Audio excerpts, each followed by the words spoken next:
Веста за свирепото убиство на 22-годишниот Мартин Нешковски одекнува во светот.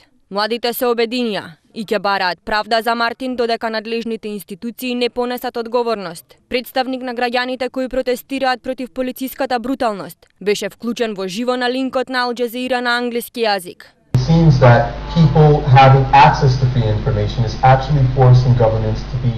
Изгледа како да тоа што луѓето имаат пристап до повеќе информации ја принудува владата да биде поодговорна. Мислите ли дека доаѓа време кога врската меѓу народот и владата се менува? Неизбежно и веќе се случува. Мислам дека најинтересно во овој случај не е само трагичниот случај во Македонија, туку реакциите, скептицизмот. Владата не може да очекува дека информациите што ги дава ќе бидат прифатени.